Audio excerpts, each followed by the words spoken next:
इकडं बघा हे असं आहे आपलं.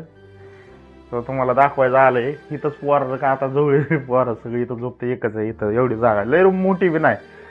आता तुम्हाला सांगायचं एकच मुद्दा आहे.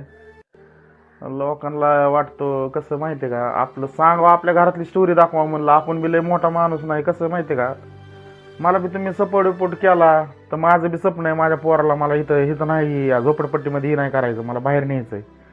नाही आपण जी वागलोय तसं पोरांनी वागावं नाही. आपलं बारकं पोरग इंग्लिश स्कूलला नर्सरीला आहे आणि आपली परिस्थिती म्हणजे तुम्हाला तर दिसतं किती बेकार आहे. म्हणजे काय सध्याला मी तर आता सध्याला मी सोशल मीडिया व्हिडिओ टाकतो वगैरे मला दाखवायचं तुम्हाला मी कसा निघतो काय मला सगळं एकट्यालाच करायला लागते.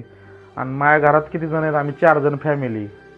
सगळ्याला तर माहिती कर्ज पाणी सगळ्यालाच असते. आणि असं लोकांना वाटत असं मी लय धंदा करतो पैसे मला पैसे जास्त मला रोजचे 700-800 रुपये मिळतात. एवढे जास्त पैसे बी मिळत नाहीत. आणि सांगायचं तुम्हाला एकच मुद्दा आहे माझं एवढंच आहे की आपला जी व्हिडिओ आहे पाहिजे ज्याने करता भाऊला एवढा सपोर्ट केला पाहिजे. माझी ती काय जिद्द आहे मला ती सोशल मीडियाला दाखवायचं मला ती करून दाखवायचं आहे.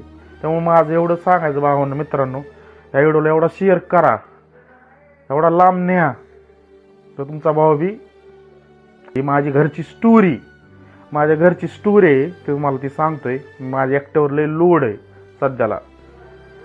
माझ्या जिंदगीत कधी माझं पांढरे केस झालं नव्हतं सगळी पांढरे केस झालं तेवढा लोड आलेला. त्या देवाचं चांगलं आहे त्यांनी आपल्याला सगळं दिलेलं आहे काय असं नाही. पण माझं एवढीच इच्छा आहे जसं आपण वागलोय आपण जसं केलंय तसं मला पोरांना करून द्यायचं नाही. माझ्या पोराला मला लय लांब न्यायचं आहे. हा मित्रांनो आता निघालोय बघा आता 10 वाजलेले आता माल मोजा लागलेलं आहे. काय सांगायचं तुम्हाला लय बेकार परिस्थिती असते काय आता सांगायसारखं नाही. आता कष्ट बी करायला लागते तेवढेच.